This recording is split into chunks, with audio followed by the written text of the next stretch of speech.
Baie welkom by ons uitsending op hierdie 2 Augustus. Nou ja, dit is ysig koud gewees oor groot dele van die land. Vanoggend, ja, baie plekke wat minus temperature aangeteken het. Op die blad reën in Namibia, as julle dit nou nog nie gesien het nie, gaan loer gerus.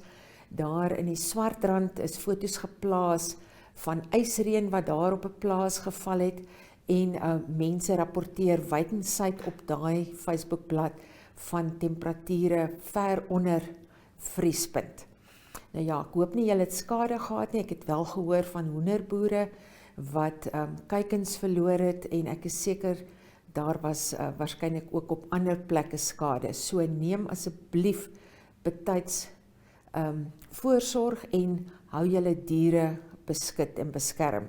En natuurlik ook gewasse wat betyds toegemaak moet word om ryp te voorkom. In vandag se episode wys ons vir julle 'n gesprek waarin die minister van Landbou, Water en Grondhervorming, meneer Calle Schlettwein, gesels oor sy besoek aan die Zambezistreek.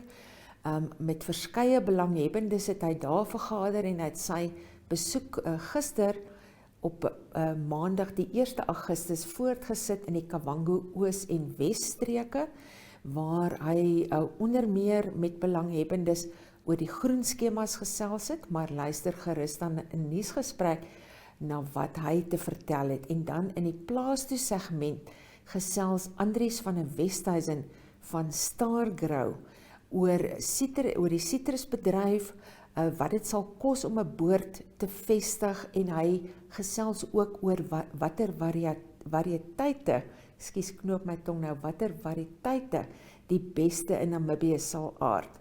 Nou ja, hy was natuurlik een van die sprekers by Citrus Namibia se onlangse jaarvergadering.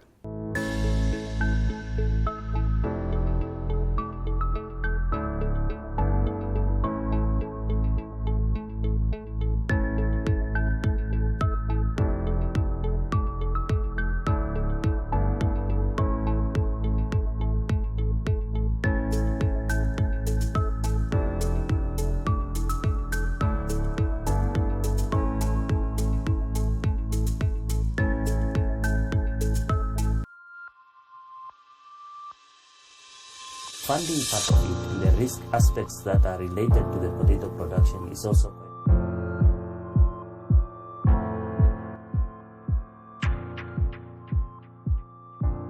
We had a chance to explain what projects and programs we have in the whole ministry. We could explain the green schemes, we could explain what we have in mind for the livestock sector, both large stock and small stock. We indicated to the governors that our current farming system is an extensive system, rain dependent, and we should move to intensive agriculture, more depending on irrigation and intensive farming and production systems in the livestock sector to build resilience against drought, to improve production and to reach food self-sufficiency quicker. We also explained how the livestock sector is dependent on the export market and what needs to be done to assure that that market remains open and that farmers get the best prices for their produce, because we only consume about 30% of our total production. We are therefore export driven. On the water side, we explained what our bulk water infrastructure program is, through which we want to replace and refurbish all the infrastructure, the bulk water infrastructure, so that it is fit until 2037. That includes the components of the north, that is the Kaluek pump station, the Ruakana canal, the Oshakati purification plant, the Olushanya purification plant, the pipeline systems, the development of the Oangena 2 aquifer, the development of the Rundu purification plant and the pipeline system for up to the border, that is Divundu, and up to Bururani. The same in Katima Mlilo here, a purification plant that then supplies water to Bukalo, Buyako, Kongola. So it's a large infrastructure program worth 1.8 billion that we have done. For the West Coast, it is the desalination and the refurbishment of the piping system, and in the south it is the Nekataal program and the linking of the dams. That's Nekataal, Hardap, Naute and Oornop.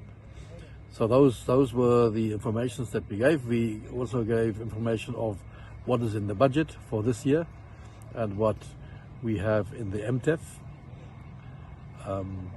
I believe that the governors were happy to receive that information. It is important that we share that information, and they were very happy.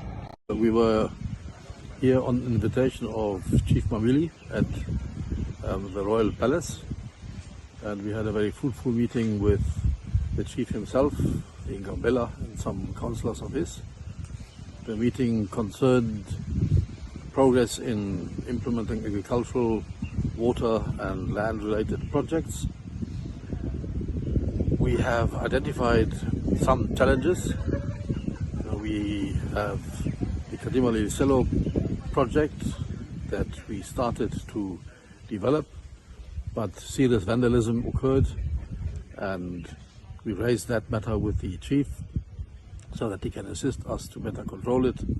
We raised the matter of how the traditional authority links up with the land board and the ministry when it comes to making land available for agricultural purposes that is outside the designated area. We also touched on water projects, the upgrade of the Katima Mulilo purification plant and pipelines to Kongola and Ngoma respectively, with distribution networks linked to it. And then on the land side, we agreed that the Zambezi region is the region with the best agricultural potential, especially for irrigated agriculture and intensive agriculture. So we wanted to join and take hands with the traditional authority to make it possible that the abattoir is getting its necessary throughput of cattle by quarantining the cattle, putting them to the abattoir and then in the meat processing plant, but also to further develop agricultural projects that as hitherto are either dilapidated and run down like Kalembeza, or new developments like Katima Farm, Iselo, Sachona, Utela. So there are a number of projects that are now prioritized that we will take through the process of giving them registered leaseholds so that we can attract investors to develop them.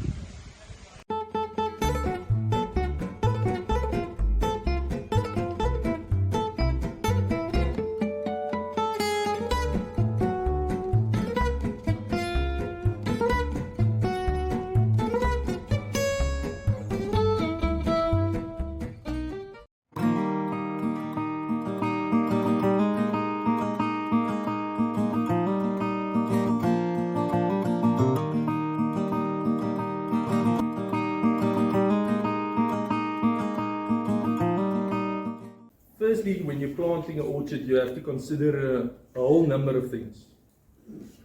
Your climate, the water you have available, the soil, the variety, the silent variety, the rootstock, the planting density, cross-pollination, and obviously all of this must end up being a profitable business. Citrus is widely adapted. There's basically only two things that can stop you from producing citrus. The first thing is frost. Citrus tree doesn't like frost. If it's a young tree, it can die at -2 or -3.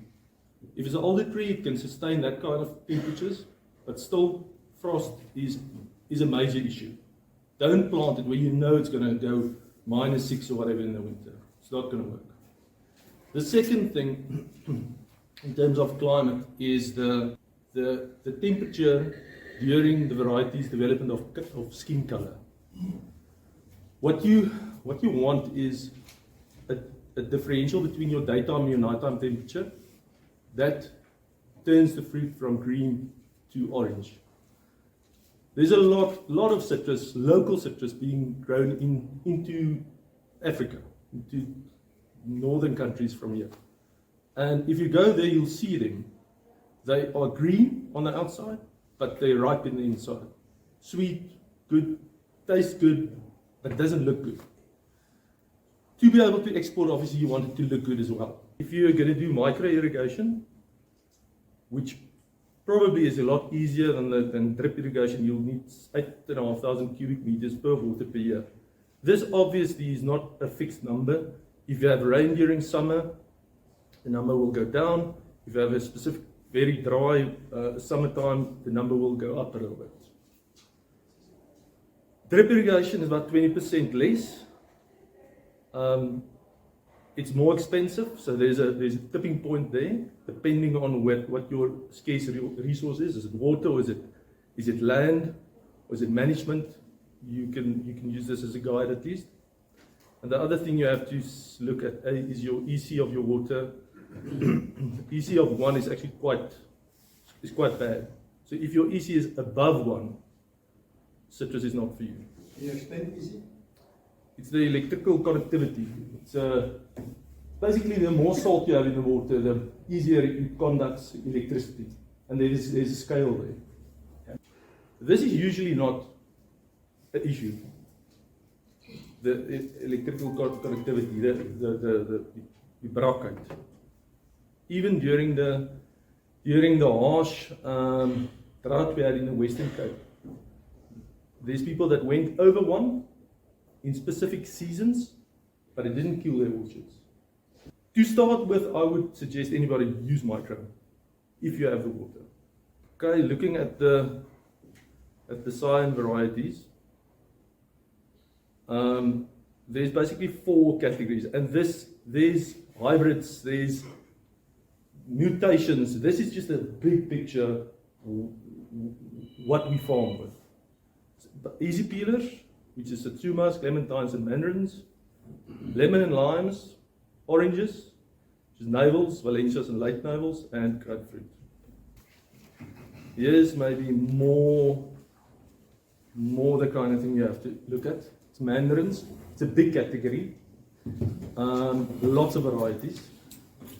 They are later harvesting, so they've got more time for color development. Which is nice about a mandarin, it gets eaten everywhere. From China, all the way, Middle East, Southeast Asia, Africa, Europe, and even the US. It's also got a higher value, and popular varieties, and that is Nova, Tango, and Adorcot, Rolani, Mercot. The last one is lemon and limes. I dropped all the other varieties of lemons because Eureka is 90% of or something like that of all lemons that's being produced. And also lemons is not marketed per variety, it's marketed per category. So a lemon is a lemon in the market out there, unless you have something like a seedless lemon or something like that. Eureka is early harvesting. It's actually got a long window. I'm guessing, and Wynand, you can tell me if you agree or disagree, you should be able to pick a lot of your lemons before the end of March. And during that time, the market in Europe is quite strong. The local market is also quite strong. I mean, South African local market, I don't know if you'll be able to send the stuff there now, but it's heavy bearing, and it's also good for processing. Grapefruit is Star Ruby, which is red inside. It starts nice and early. That can be a big advantage for you in Namibia. It's got good tonnage. The thing to be careful of with grapefruit is it stores excellent. I mean, it can stay in the cold room forever. So what happens if the northern hemisphere has a big harvest? You're competing with them. On the other hand, if it's empty, you get good prices and you have good tonnage. And another thing what's interesting about the Star Rubies is China is taking more and more and more, and that is a humongous market. And they're not that strict on quality or sizing, but they're strict on timing. They're very strict on timing. They've got a festival or something that I know it's only the earliest part of South Africa that can hit the market for China and get really good prices. The rootstock, you have to choose taking your soil and your sign in consideration. And there's so many of them, but I chose these three because I thought these three are probably the ones that you will be able to use. So the internet is full of information about rootstocks. These three are the ones that I think will work here. Looking at plant densities, between the rows, this is now, there's people that do it differently. I'm trying to give you the middle of the road kind of parameters.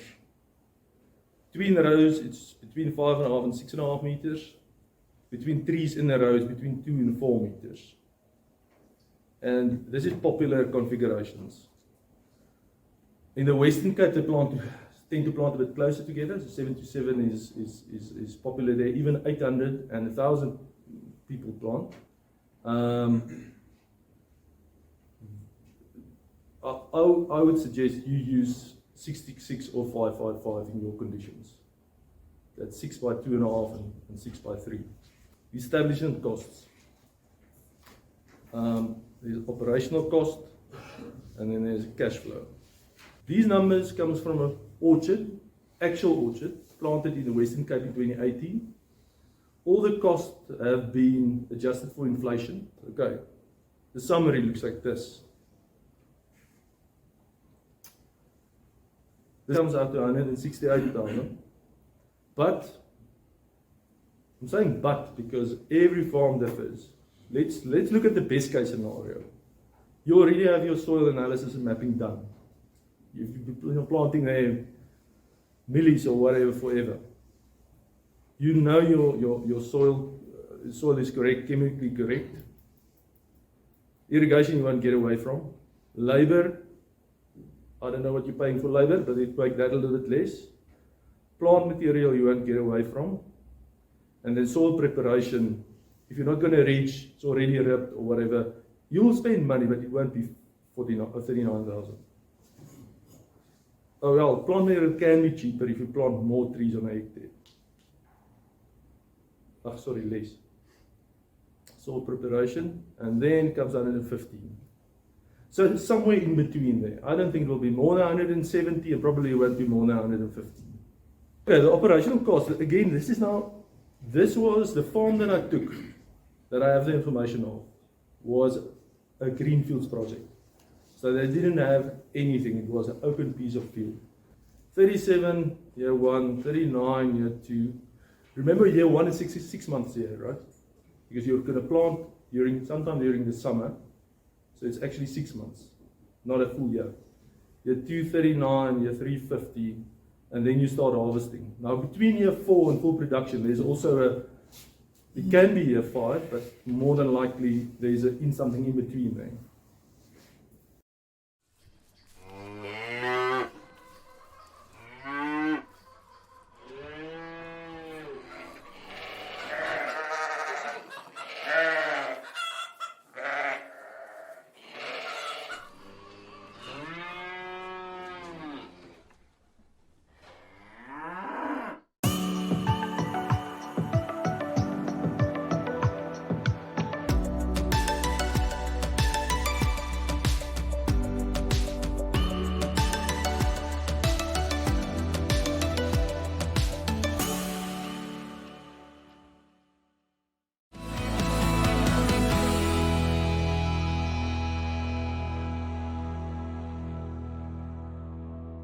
Nou ja, nou is dit tyd om vinnig te gaan loer hoe lyk die veilings wat in die komende week aangebied gaan word, en ons bring ook vir julle die landbou dagboek, 'n hele klomp goed ook in Augustus maand waarvan julle moet kennis neem.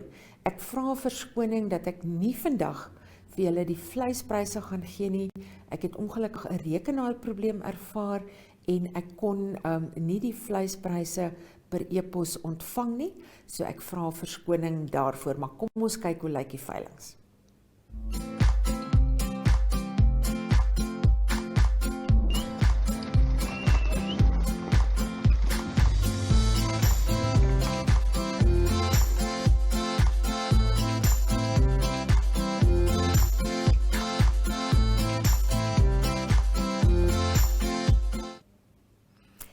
Goed, op die 3 Augustus het WLA op Gobabes se veiling Agra by Stampriek, onthou dit is 'n dorperstoet produksieveiling. Namboer het in Windhoek die Koning Keizer kleinvee produksieveiling, Kavango-Oos het op Rehoboth 'n kleinvee veiling, dan het NLA 'n speenkalf veiling op die plaas Geikos, en Hoogveld Agri het weer sy gereelde maandelikse veiling op Hoogveld, en dan bied Blouberg op Grootfontein 'n speenkalf veiling aan. Op die 4 Augustus het WLA by Kalkrant 'n speenkalf veiling, en Agra het by Otjiwarongo en in Windhoek veilings.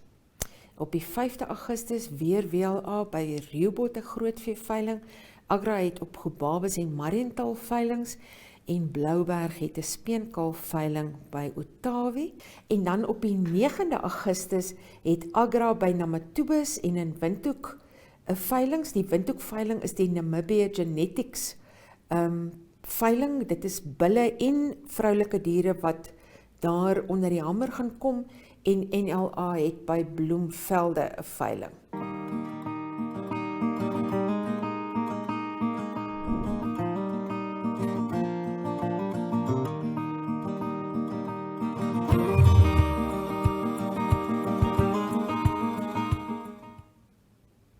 En dan wat ons dagboek betref, die Klipwerk Boereorkes kom toer in Namibië en hulle tree op ten bate van droogtehulp Namibië op die volgende plekke, en dit is Stampriet hier in Windhoek, op Walvisbaai as ook op Otjiwarongo, en daar is selfoonnommers wat jy kan skakel as jy lekker wil gaan skoffel op die klanke van die Klipwerk Boereorkes. Dan op die 6 Augustus het Bloemvelde Boerevereniging 'n ledevergadering. Dit begin om 10:00 en dit vind plaas in die Bloemvelde Boereverenigingssaal. Op die 27 Augustus, Summerdown Boerevereniging bied die Interboerevereniging Sportdag aan. Ons het al daaroor berig. Daar is Steffie Henze se telefoonnommer. Dit kan sommer groot pret wees. En dan natuurlik vroeg in volgende maand, die 3 September, bied Grootfontein Boerevereniging die 50ste oesfees aan. Die oeskoning vanjaar Atinel van die plaas Algier, maar die fees self word op Grootfontein in die Boereverenigingssaal daar by die skougronde gehou, en nader na die tyd sal ons vir julle die program bekend maak en ook vir julle sê wie die sprekers daar gaan wees. Nou ja, dan is dit groettyd, bly warm, boer lekker, volgende week, selfde tyd, selfde plek, maak ons weer so, totsiens.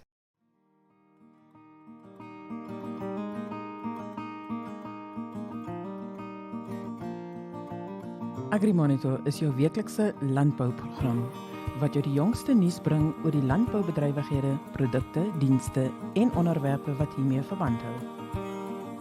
Ons streef daarna om uit te reik na alle boere, landbou- en finansiële instellings, sowel as landbou-entoesiaste. Die program word op NTV en oneup2.com uitgesaai en word ook op Agri Monitor, Republikein en Namibia Media Holdings se platforms gedeel. Agri Monitor fokus op die nuusgesprek, plaastoe, dagbesoek, vleispryse en veilings.